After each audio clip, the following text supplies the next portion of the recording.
안희정 충남지사가 현직 광역지방자치단체장으로는 처음으로 내년 6.13 지방선거 불출마를 선언했습니다.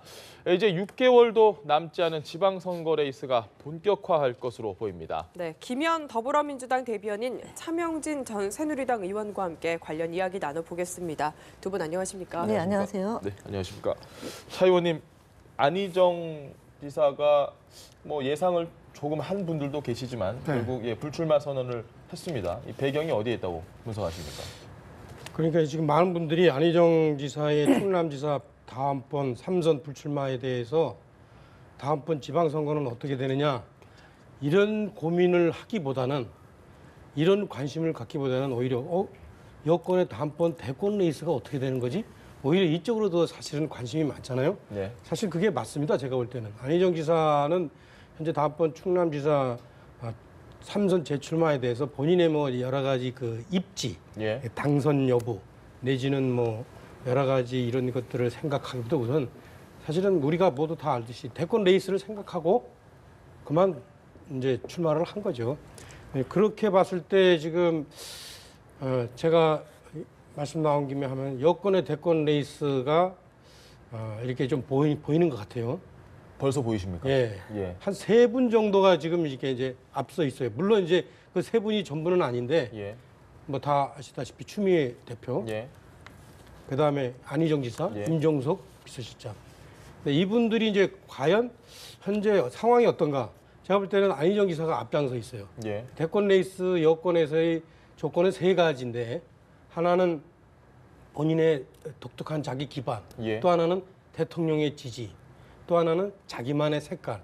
과거에 노무현 대통령은 사실은 자기만의 색깔이 있어가지고 그로부터 자기 기반과 대통령의 지지를 얻어냈어요. 근데 지금 안희정 지사는 그런 측면에서 볼 때 가장 유리한 게 현재 3자 중에서 자기만의 색깔이 가장 뚜렷하죠. 그렇죠, 솔직히. 그러니까 문재인 대통령의 어떤 필적할 만한 자기만의 색깔을 지난번에 보였어요. 근데 이제 그런 측면에서 볼 때 본인이 이제 일단 앞서 있다고 보고 다음 수순들을 마련하는 그런 과정이 아닌가. 이분이 사실은 노무현 대통령 만들기를 한 사람 아니에요. 그러니까 제가 볼 때는 가장 수순을 잘 볼 것 같아요.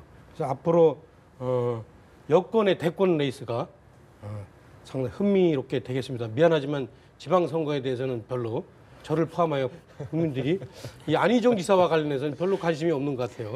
알겠습니다. 이건 사실 김 의원님께 꼭 여쭤봐야 되는 문제죠. 우리 여권에서 바라봤을 때 안희정 지사의 이번 불출마 선언, 그리고 지금 말씀하신 당권 도전, 이 부분에 대해서는 지금 어떻게 좀 보고 계신지요?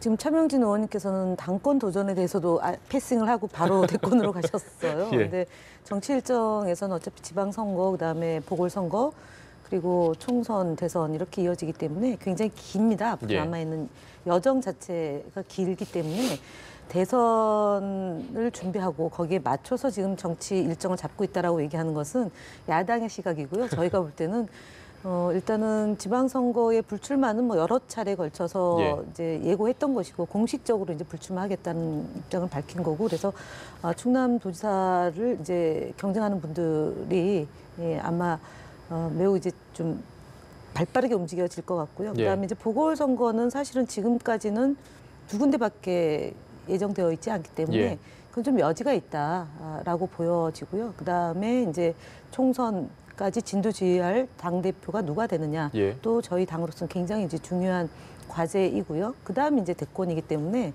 그 순차적으로 좀 진행되는 거고, 거기에 맞춰서 이제 안 지사뿐만 아니라 나머지 이제 대선에 도전하려고 하시는 분들이나 아니면 당대표를 겨냥해서 움직이는 분들이 그런 저러한 이제 행보들을 이제 이어가지 않을까 싶습니다. 좀 순차적으로 그럼 이야기를 해서 이제 지방선거 이야기를 해보자면은 현직 프리미엄 없이 이제 치러지는 광역지방자치단체가 5곳으로 늘어났거든요. 좀 어떻게 예상을 하십니까?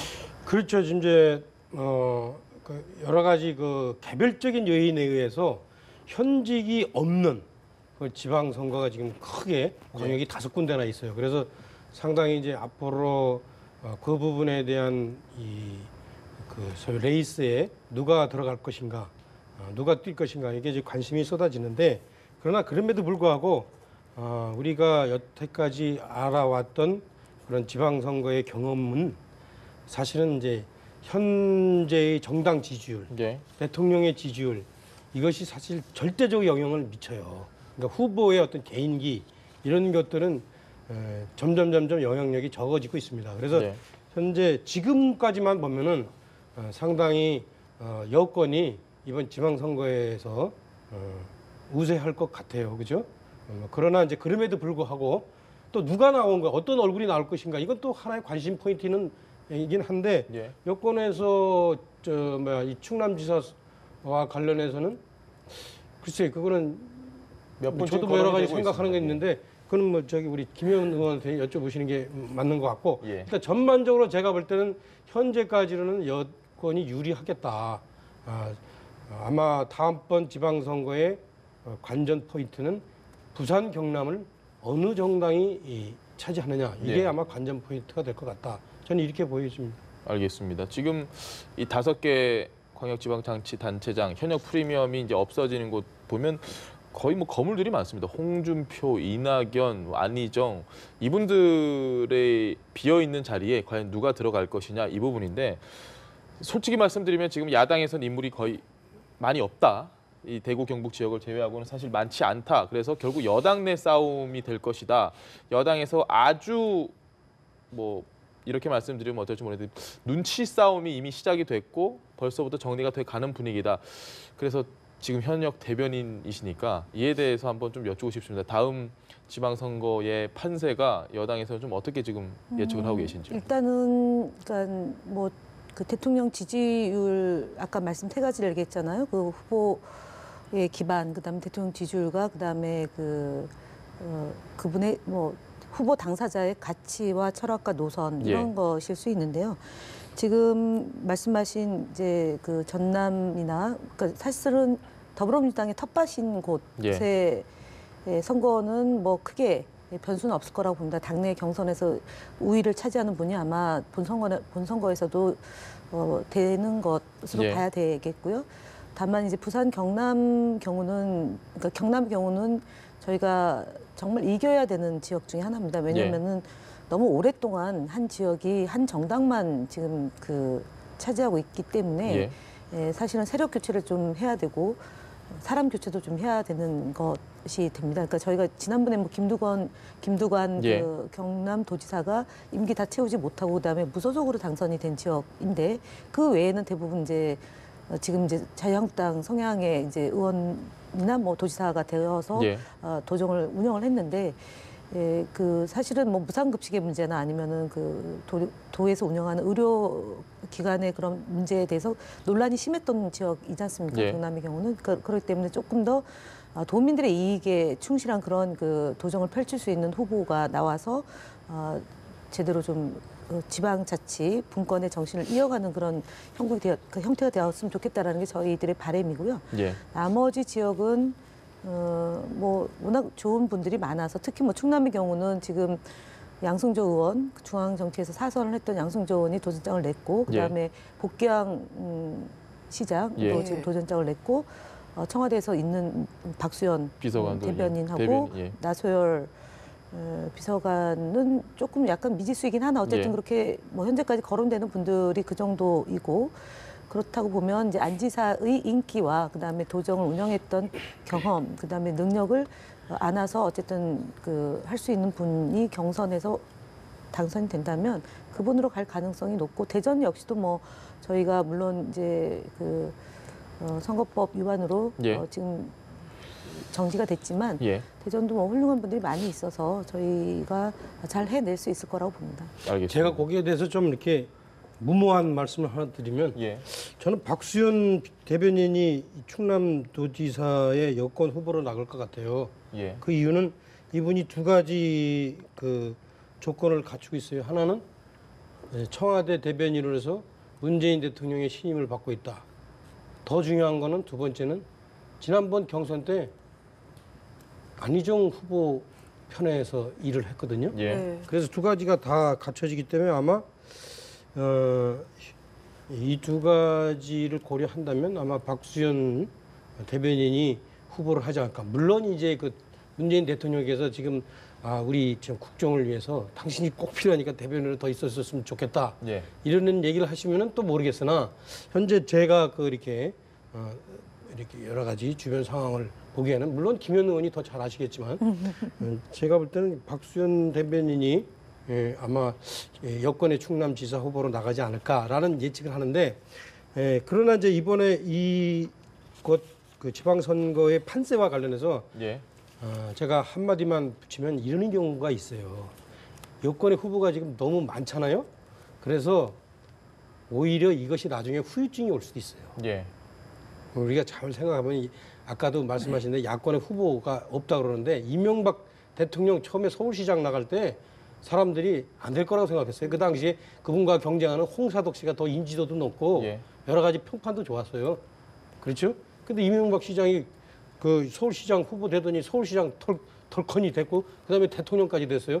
그러니까 지금 제가 이 말씀을 드리는 거는 뭐냐면 현재 상황에서 야권의 후보가 뭐 별로 눈에 띄는 사람이 없습니다. 예. 얘기하는 거는 별로 의미가 없고요.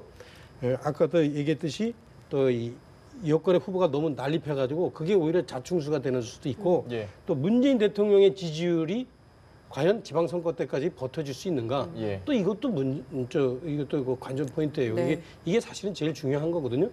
그래서 하여튼 뭐 여러 가지 얘기는 하시는데 이런 변수들이 있다는 거는 염두에 두실 필요가 있습니다. 알겠습니다. 제가 차 의원님께 먼저 질문 다시 한 번 더 드릴게요. 이명박 전 대통령에 대한 이야기는 나중에 다시 저희가 준비해 놓은 게 따로 있고 예상하는 것 지금 말씀하신 대로 지방선거 때까지 어떤 변수가 있을지 모르기 때문에 그 예상은 이제 접어두고 현상에 대해서 말씀을 좀 할까 합니다. 한국당 내 상황에 대해서 이야기를 하고 싶은데 이 당무 감사 결과에 대해서 반발이 뭐 예상했던 대로 상당히 심하고 이에 대해서 반발은 심하나 홍준표 대표는 뭐 꿈쩍하지 않고 있고 이 상황을 지금 어떻게 좀 보고 계십니까? 일단은 이번에 당무 감사와 관련해서 저도 당사자 중에 한 사람이니까 네. 예. 상당히 제가 여러 가지 듣는 게 있지 않겠어요? 이것 관련해서 지금 언론에서 기자들이 제가 볼 땐 좀 머리에 쥐가 날 것 같아요. 예. 왜냐하면 이 당무감사 구도를 친박 대 친홍에서 친박을 밀어내고 친홍이 들어서는 과정이다 이렇게 쓰니까 막 어거지로 막 그냥 안 맞는 분들이 좀 안 맞는 있어요. 예. 사람을 막 친박이니까 잘렸다 이런 식으로 막 기사를 쓰더라고요. 예. 근데 제가 볼 땐 이래요. 이건 한마디로 우리가 이제 이런 얘기 좀 그런데 과거에 프랑스 혁명 때 예. 쭉 전개 과정이 한 20년 동안 소위 말하면 인민파하고 왕당파가 다 싸웁니다. 예. 근데 나중에 누가 이기는 줄 아세요?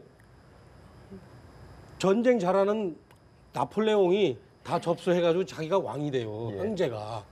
지금 이제 자유한국당 지금 모양이 그렇게 돼 있습니다.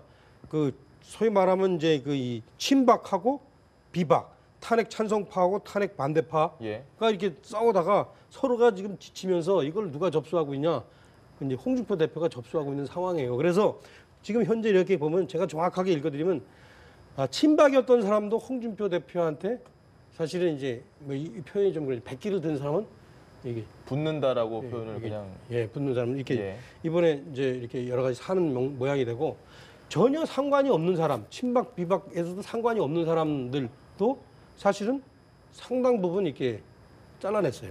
예. 제가 볼 때 이제 이런 얘기 하면 좀 그렇지만 제가 있는 경기도에는 거의 50%를 잘라냈어요. 이 사람 뭐 친박도 아니고 비박도 아니에요. 예. 근데 이런 거는 아마 그 빈 자리를 홍준표 대표가 이렇게 채우려는 의도가 있지 않나라고 이제 의심을 하는 사람이 많아요. 그죠? 예. 예. 앞으로 어떻게 될지 좀 두고 봐야죠. 알겠습니다. 네. 어떻습니까?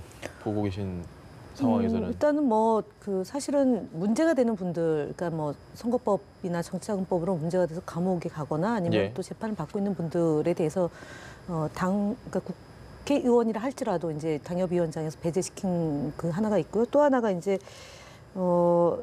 부산 같은 경우는 실제로 자유한국당이 텃밭이니까 예. 좌파 세력을 심기 위해서 좀 경쟁력이 떨어지거나 좀 뭐 눈에 가시거나 아니 문제되는 인사들을 또 이제 정리하는 거 같고 뭐 수도권에 대해서도 50% 물갈이를 했다고 하지만 사실은 그런 거 경쟁력이 좀 없다고 보여지는 분들도 이제 배제되는 거고 예. 그리고 또 이제 세력을 심는 거고 그래서 뭐 이게 마치 홍준표 대표가 그 뭐 친박이다 친홍이다 이렇게 이분법적으로 보기에는 좀 문제가 있는데 예. 다만 지방선거를 앞두고 당협위원장, 그러니까 물론 이 합당을 했기 때문에 의원들이 들어왔기 때문에 대거 수여를 했기 때문에 그분들의 자리를 보장해줘야 된다라는 그런 목적도 있을 거라고 보는데 예.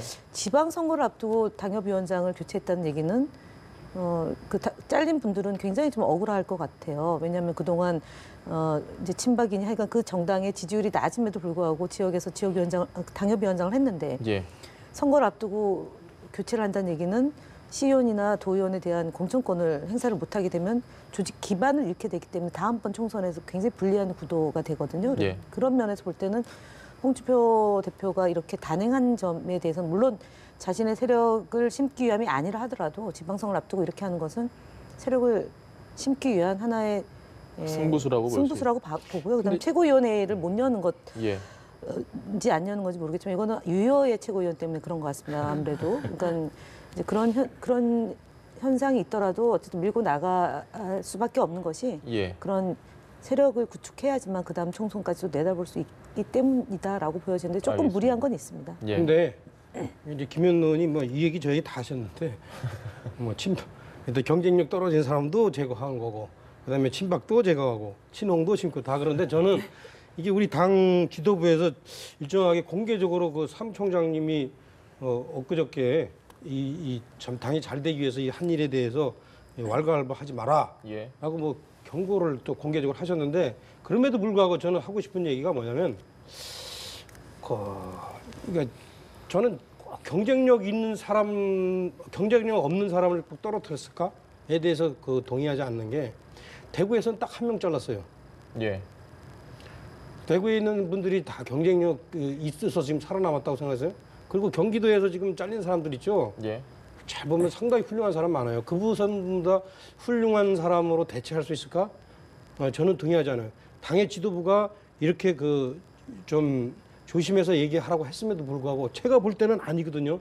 그래서 이런 부분에 대해서는 좀 일정하게 실제적으로 당무를 잘 했느냐 못했느냐에 대한 기준보다는 예. 여러 가지 이게 지도부인 홍준표 대표의 여러 가지 좀 정치적 당내 정치의 고려가 있지 않을까라는 의심을 받기에 충분하단 말이에요. 이게 하여튼 그렇습니다. 제가 볼 때. 뭐 한마디로 더 하면은 현역은 55점 적용하고 원에는 50점 적용했다는데 예. 이게 말이 안 되는 거죠. 지금 사실 솔직히 제대로 하려면은 저기 대구 경북에는 한 80점 적용하고 기준을 예. 그죠? 이 수도권에는 한 40점 적용해야지 그게 합리적인 거죠. 55대 50 이게 말이 됩니까? 하여튼 저는 그렇게 얘기를 하는데 오늘 이후에 제 위치가 어떻게 될지 모르겠는데 하여튼 그렇습니다. 알겠습니다. 저희가 뭐 웃으면서 듣고는 있지만은 좀 저는 상당히 예. 이게 절절한 얘기입니다. 예. 알겠습니다. 한국당 상황은 일단 요 정도까지 이야기를 하고 이명박 전 대통령 이야기를 하지 않을 수 없습니다. 박근혜 정부 때보다 더 지금 사실 주목을 받고 그 입에 어떤 이야기가 나올까 많은 언론이 집중하는데 어제 했던 이야기 아마 보셨을 겁니다. 김 의원님도.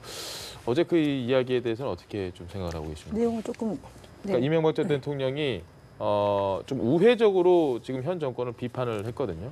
그러니까 지금 우리나라는 작은 나라가 아닌데 지금 이런 분위기에 대해서 좀 염려된다 이런 뉘앙스로 이야기를 했습니다. 정확한 워딩은 저희도 좀 찾아봐야 되는데 그 말 자체를 제가 외우고 있지는 않아서 어저께 이제 전현직 12월 19일 전날 친이계라고 하는 분들하고 송년회를 송년회를 했죠. 했고 나라 일에 대해서 걱정을 하신 것 같은데 예.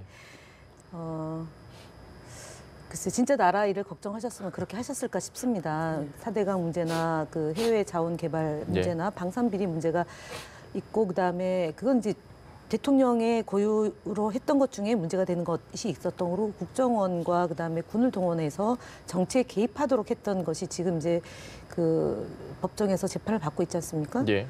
그런데 그것이 지금 뭐 정치 보복이다라고 측근을 통해서 얘기했고 그다음에 이제 지난번 UAE 나가기 전에도 격앙돼가지고 말씀을 하셨는데 지금 적폐청산의 가장 중요한 것 중에 하나가 이명박 정부 때의 사건 사고를 제대로 조사해서 바로 잡겠다라는 거지 않습니까? 그래서 나라 일이 걱정이 되는 것은 물론 맞습니다. 왜냐하면 나라를 걱정하기 때문에 바로 세우려고 하는 그런 노력이 있다라는 점이고요. 예. 이명박 대통령은 사실은 박근혜 정부를 탄생시키게 했던 그분이잖아요. 예. 그러니까 그렇다면 지금 이 박근혜 전 대통령이 파면되고 탄핵되고 구속된 점에 대해서 예. 국민들에게 사과하는 정도의 최소한의 도리는 좀 하셔야 되는데 유체 이탈로 나라를 걱정하는 식으로 하면서 지금 문재인 정부의 국정 운영이나 지금 진행되는 일에 대해서 좀 문제 삼는 것은 예. 적절하지 않습니다. 네. 알겠습니다. 자, 드디어 돌아왔습니다. 차 의원님이 아까 말씀하셨던 그 주제에 대해서. 어제 저를 안 불렀더라고요. 그래서 저는 원래 제 스스로 내가 친이계는 아니다라고 생각했는데 진짜 아니라고 생각하시는 것 같아요. 그래서 이런 문제가 있어요. 어제 이명박 전 대통령이 저를 안 불렀음에도 불구하고 예. 안 불렀으니까 제가 이런 얘기를 하는데 전직 대통령으로서 나라 걱정하는 거는 당연하죠. 당연하는데 그 점과 관련해서 글쎄 저는 지금 문재인 대통령과 문재인 대통령 주변에 계신 분들이 지금 상당히 저는 위기 상황이라고 봐요. 예. 왜냐하면 지금까지 하시는 일들이 다 잘 됐어요. 그런데 이번에 중국 방문을 계기로 해서 예. 상당히 그 균열을 나타냈어요. 그 균열을 나타낸 건 뭐냐면 야당이야 원래 비판하죠. 예. 근데 그동안 문재인 대통령을 여러 가지 측면에서 좋게 봤던 언론이 이번에 방중 문제에 대해서는 상당히 비판을 하거든요. 저는 뭐 사실 언론보다 더 혹독하게 비판할 수 있는데 저는 이 외교 문제이기 때문에 안 하겠습니다. 그래도 한마디 하면 하셔도 좋습니다. 네. 우리 처음에 문재인 대통령 가시기 전에 무슨 얘기했어요? 과연 문재인 대통령이 북한의 원유를 끊어달라고 중국한테 얘기할 수 있을까 없을까? 그 얘기 다 했었잖아요. 그 얘기는 없어졌어요. 지금 다 실종돼 버렸습니다. 예. 실종돼 버리고 홀대 받았니 안 받았니 이런 식의 얘기가 되고 있어요. 그러니까 지금 얼마나 우리가 지금 방중해서 처음에 어떤 타겟팅 한 것과 관역이 어긋나 있는가라는 것을 알 수 있는 거예요. 그러니까 오죽하면은 언론이 지금 이거 좀 문제 있지 않느냐라고 생각할 정도입니다. 이런 시점이면은 제가 볼 때 청와대에서는 한 템포 쉬어가지고 야 우리 지금 자대로 가고 있는가 점검해보자. 저는 이렇게 해야 된다고 봅니다. 그런데 그러지 않고 계속 오히려 그 청와대 나름대로 SNS를 통해서 이게 이렇게 잘 됐는데 왜 당신들은 못 됐다고 하냐라고 지금 얘기하는 식이란 말입니다. 그래서 이명박 대통령 얘기도 마찬가지예요. 이명박 대통령이 뭐 전직이건 아니건 그리고 이명박 대통령이 무슨 어떤 과거의 실적에 대해서 어떤 문제가 있건 없건 있는지 없는지도 저는 잘 모르겠지만 뭐 검찰에서 지금 열심히 지금 찾고 있지만 그분이 한 얘기에 대해서 한번 귀를 한번 기울여 볼 필요가 있어요. 진짜 이 사실은 문재인 대통령이 처한 어려운 처지 저도 압니다. 지금 소위 강대국 틈에 껴가지고 지금 한반도의 그 문제를 해결했는데 더구나 이 북핵이라는 이 시급한 과제도 있어요. 그런데 그렇기 때문에 문재인 대통령은 사실 어려운 처지가 있는데 그럼에도 불구하고 중국을 대국이라고 그러고 우리를 표현 그대로 하면 작은 나라라고 그랬습니다.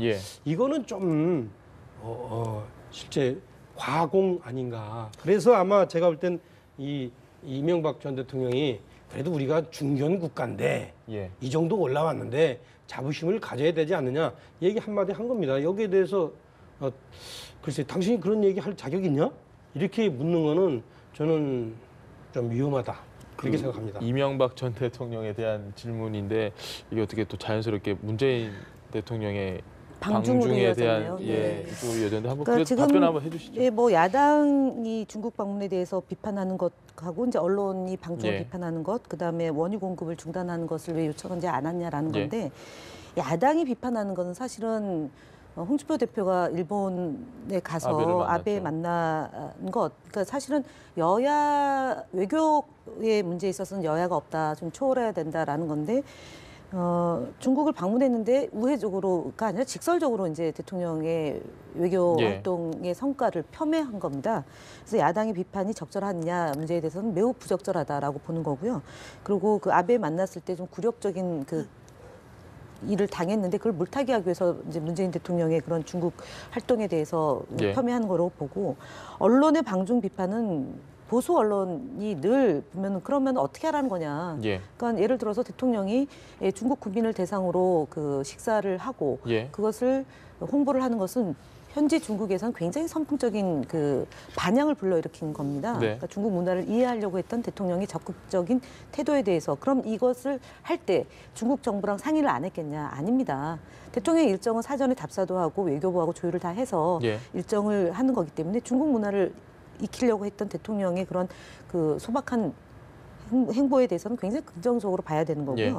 원유 공급의 중단은 이미 유엔에서도 안 된 거고 그다음에 중국 정부가 중단 입장에 대해서는 부정적 견해를 밝혔는데 거기 가서 또 얘기하라는 것은 지난번에 러시아에 대해서는 정반대입니다. 러시아에서 가가지고 원유 공급을 그 중단하겠다는 거를 이미 이제 밝혔는데 한 번 더 얘기를 하셨습니다. 간곡하게 한 번 더 얘기했고 전화상으로도 얘기했는데 푸틴 대통령이 우리는 그거 못한다라고 얘기를 하니까 왜 그러면 원유 공급 중단 얘기를 해가지고 예. 심기를 건드렸느냐라고 또 부정적으로 평가가 있었는데 이번의 경우는 왜 안 하냐라고 얘기하는데 사실은 좀 어긋장을 놓는 거라고 봅니다.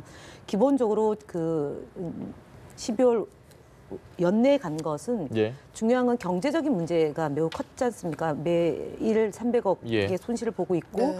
경제를 특히 이제 중소기업을 활동하는 분들은 정말 어려움을 하소연을 해왔던 거고요. 대기업뿐만 아니라 그래서 이번에 260명의 그 대기업 그다음에 그 중견기업, 중소기업의 사절단을 같이 간 것은 우리가 예. 이제 중국과의 관계를 풀기로 한 거고 그리고 중국 정부에서 이미 그 부분에 대해서 동의를 한 겁니다. 그래서 이 문제에 대해서 중국 방문에 대해서 말씀하는 것에 대해서 제가 이제 반론을 편 거고요. 예.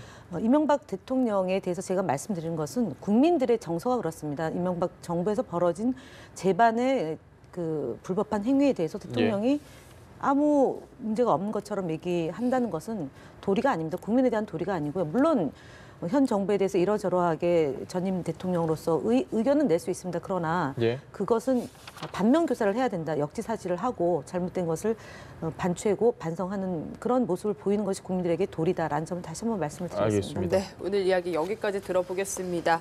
김현 더불어민주당 대변인 차명진 전 새누리당 의원과 함께했습니다. 감사합니다. 고맙습니다.